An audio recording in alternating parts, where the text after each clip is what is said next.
Well, let's start with the big story of the day. After 110 days of brutal conflict and a freshly signed settlement, something predicted by Trump in 2020 has now come back to haunt him.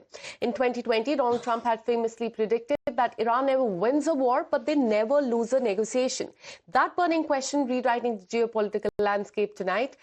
Who actually blinked? Take a look at the fine print of the MOU. The guns have fallen silent, but Tehran's core power structure remains completely untouched.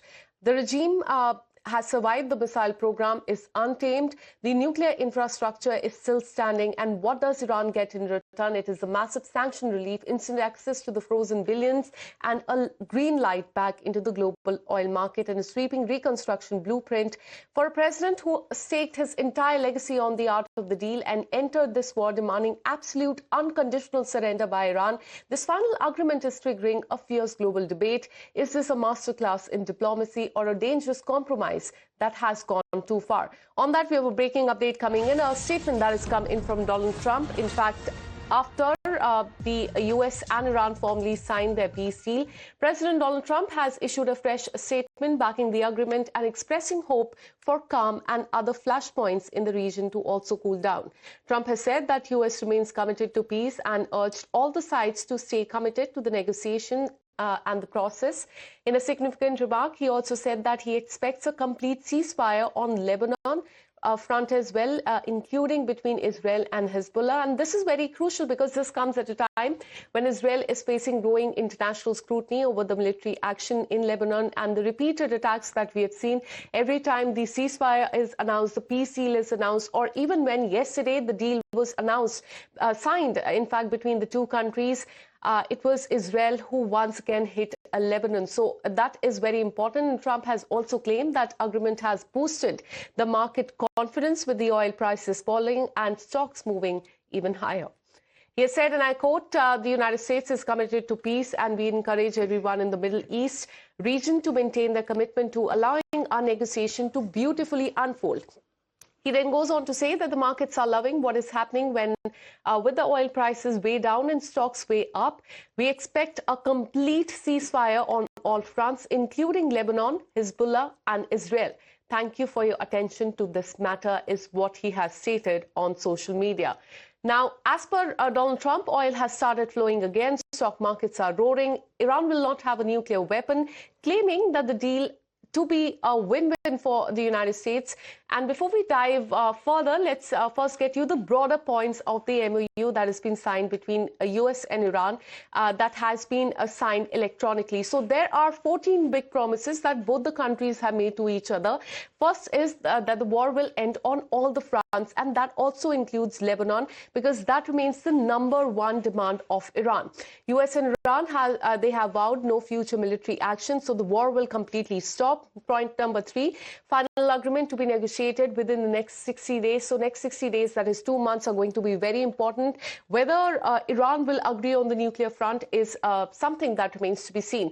Number 4 is the U.S. to lift the naval restriction within 30 days, and they have said that they've already done so. Iran has also said that they will reopen the Strait of Hormuz without any condition. Iran, Oman and the Gulf countries will be discussing the future of the Strait of Hormuz, because it was not just Iran who was affected, but also the in fact, countries around that area, the Gulf countries, and also the entire world. 300 billion plan, now massive reconstruction package for Iran. Now, that is something that Trump has refuted. So it remains to be seen how it pans out in the coming 60 days. U.S. is committed to ending the Iran sanction, and that will also be beneficial for our country. Iran to give anti-nuclear weapon pledge. That is something Trump had demanded, and risk stockpiles to be resolved under IAEA oversight. No new sanction, no new U.S. deployment in the region. Iranian crude exports to resume now, and number 13 is Iran's restricted assets to be released now. And final is that the final pact between the two countries, U.S. and Iran, will be binded by UNSC endorsement. And that, remember, was a very big demand that had come in from Iranian side. On that, we have another breaking update coming in, because with that, we are getting updates that U.S. military has confirmed that U.S. forces, they've already lifted the blockade on the maritime traffic entering and exiting the Iranian ports and the coastal area. U.S. military has said, and I quote, American forces are not impeding the transit of the vessel to and from the Iranian ports on the Gulf. All U.S. military blockade enforcement efforts, they have ceased. Now, let me put this into perspective for you. Remember, in April earlier this year, U.S. had put a naval blockade. That means that ships entering and exiting the Iranian port, they were not allowed to move in that area. There were several ships that were attacked by U.S. as well. And now in the latest, we are learning that after this deal was signed between U.S. and Iran, and those are the visuals on your screen of the deal signing yesterday. Trump signed the deal in France, and on the other hand, Iranian president showing the signed document to the camera as well. So after that deal signing, the number one takeaway was that the Strait of Hormuz would be reopened, and secondly, the naval blockade on the Iranian ports, that would be removed. So one thing has happened at this point in time. We're learning that the naval blockade that was imposed by U.S. on the Iranian ports, that has been completely removed, and that's a big relief for Iran at this point in time, something that they had also demanded.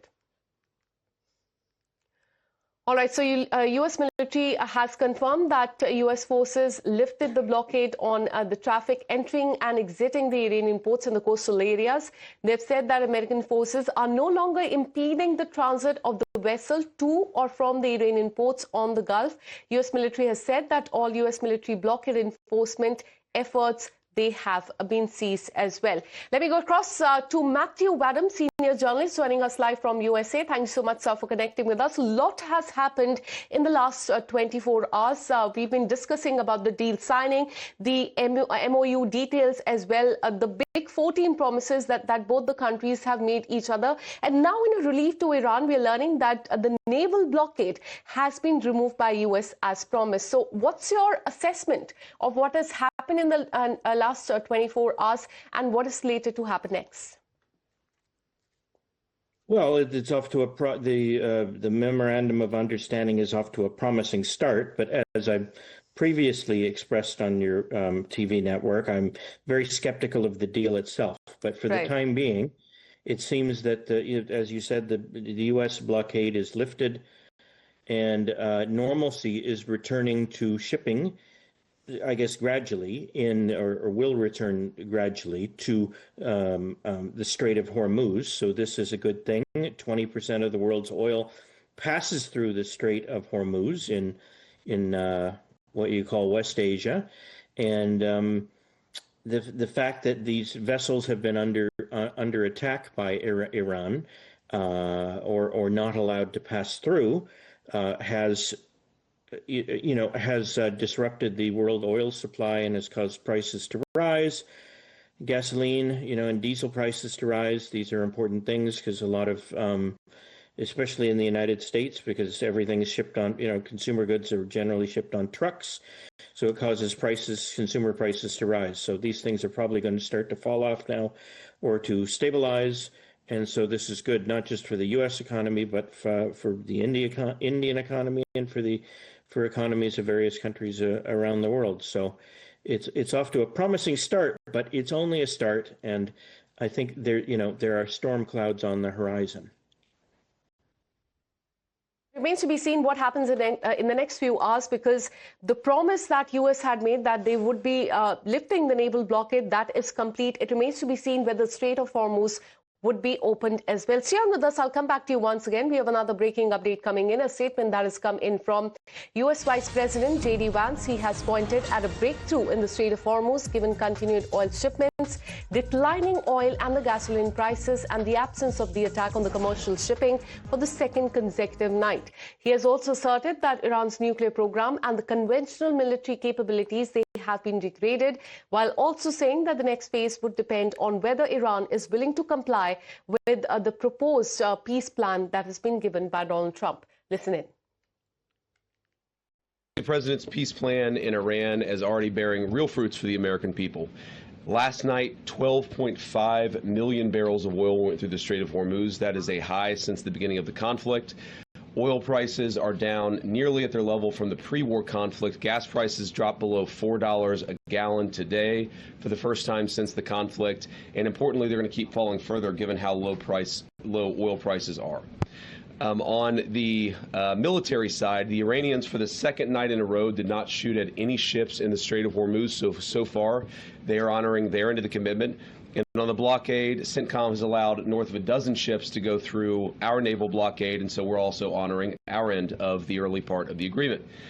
On the military side, a couple of things that are still true and will be true whether the Iranians comply with the rest of the deal or not. Number one, their nuclear program has been completely destroyed. Their capacity for enrichment, the facilities at which they were using to develop enrichment and develop a potential nuclear weapon, those facilities are still destroyed. Their conventional military is still destroyed. Their capacity to threaten their neighbors is still largely gone. And now we see whether they are willing to comply with the next step of the president's peace plan. And with that, we have another breaking update coming in. Another statement that has come in from the Vice President of U.S. He said that after Israel objected to the peace deal, he has defended President Donald Trump's approach. He said that U.S. remains one of Israel's strongest supporters and urged leaders in the Israeli Prime Minister's government to understand the changing situation in the region and look at the new chances for peace. Listen in. Right? This is about regional peace. And what that means is we expect Hezbollah is not going to be firing rockets and firing drones at the Israelis. And we also expect that the Israelis are not going to be going wild in Lebanon, right? Both sides have to honor their end of the deal. Now, as you guys know, sometimes these ceasefires are a little messy. The President of the United States said this a couple of weeks ago, that a ceasefire in that region of the world just means they're shooting a little bit less at each other than they were before. What you've seen is radical progress in Lebanon, less shooting, less firing, but you're still going to have these little flare-ups from time to time. And that's just the sort of thing that we're going to have to manage through the diplomatic process. Secretary Rubio's been sort of the person on point. It's actually worked out extraordinarily well because we do have substantially less shooting, but it's going to be something we have to manage. And eventually what we want to see is the Lebanese government, the elected representatives of the people of Lebanon, who are able to police southern Lebanon so that Hezbollah has not taken over the country, the Israelis are not threatened, and then consequently the Israelis are not attacking southern Lebanon or Beirut either. That's the plan there. You asked about the Iranian oil. Look, one of the interesting things that you've seen is that the Iranians have been completely unable to sell oil, not because of sanctions, but because of the blockade. Fundamentally, the thing that we have done here, the original, what we give, what they give, is that we said we're going to lift the blockade, we're going to allow you to sell some of your oil, and they're going to open And we have more details coming in as far as deal between U.S. and Iran is concerned. Amid reports about a possible $300 billion relief package for Iran after the deal, Trump administration has made it clear that the tough stance on Iran remains unchanged. Vice President J.D. Vance has said that Iran will not receive any sanction relief until and unless it fully follows the terms of the newly signed agreement. He also added that U.S. will continue to put maximum economic pressure on Iran until it meets all the commitments that has been made to the U.S. Have a look. Well, number one, they would have to get a lot of money in order to rebuild their nuclear program. You're talking about billions and billions of nuclear infrastructure that the United States destroyed. In order for them to rebuild that program, they would have to get a lot of money. And we have them in an economic chokehold right now that we're not going to release until they fundamentally change their behavior. What would that look like? That would mean a real inspections regime. That would mean a real enforcement regime. As the MOU contemplates, that would mean the destruction of their enriched stockpile. All of these things are the sorts of steps you're going to take if you're serious about ending your nuclear weapons program. And that, again, is why I go back to this fundamental trade that's built into the deal. They need money to do anything. Their economy is in absolute dire straits. But in order for them to get any integration into the world economy, they're going to have to show us and verify for us.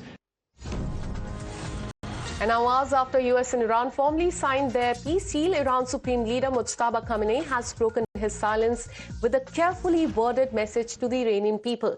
He confirmed that he personally approved the agreement after receiving assurance from Iran's president and security establishment that Iran's rights and the so-called resistance front would be protected in this deal. But the message also carries a very clear warning for U.S.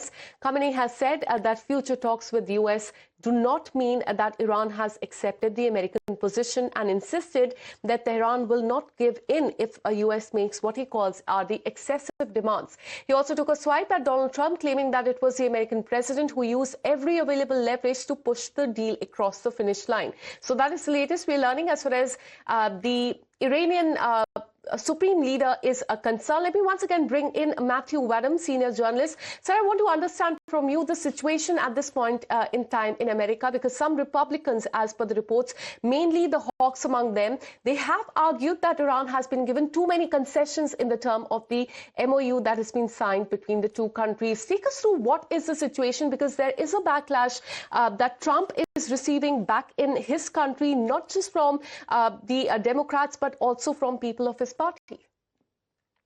Right. Well, people in his own party are questioning the deal. I don't know if any polls have been taken about what the split is among Republicans between those who are pro-deal and those who are against the deal. But, just anecdotally, you have all sorts of public figures making statements calling the deal, surrender and capitulation, using words, ominous sounding words like those. Bill Cassidy, senator from Republican from Louisiana, called it the worst foreign policy blunder in decades. Ben Shapiro, an important conservative talk radio host that who a lot of Republicans listen to and respect, labeled the deal a disaster that fails to accomplish Trump's own goals. Some people like Hugh Hewitt, another conservative radio talk host, a prominent and legal commentator, I think, maybe he might be a law professor, summed it up by saying, "I don't trust Iran." And this is a feeling that a lot of people share, people who follow politics and foreign affairs, which actually is a minority of people in the United States. Americans tend to be much more insular than, for example, people in Europe or people in India. They're much less interested in the outside world. Right. So I'm not sure, if it reflects a good cross-section of the Republican party. But there's Trump is getting a lot of pushback. I don't know if it's going to matter, because the memorandum of understanding is not a treaty. The U.S. Constitution does not require it to go before the U.S. Congress or the U.S. Senate specifically to be approved, although Donald Trump is going to send a package there for them to look at, just for transparency reasons, for public relations. So, there's a lot of pushback, but, Trump doesn't seem to be backing down. And as you saw in the clip that you just played, the extended clip from Vice President J.D. Vance, he seems to think that everything is going very well. And, right. I think that's an accurate description of what is going on right now at this very early stage. But, there are problems with enforcing the deal and with the nuclear non-proliferation compliance that really have not been addressed and will still still to be worked out in another round of negotiations over the next 60 days. Absolutely, and very interesting what you just pointed, that Donald Trump has been receiving a lot of backlash from people who support him. Many of them calling this peace deal surrender, blunder, and also disaster. Very crucial what you just pointed out. Thank you so much, Mr. Matthew, for putting that into perspective for our viewers. We'll keep bringing you updates about the deal between the two countries. With this very short break, more news and updates on the other side.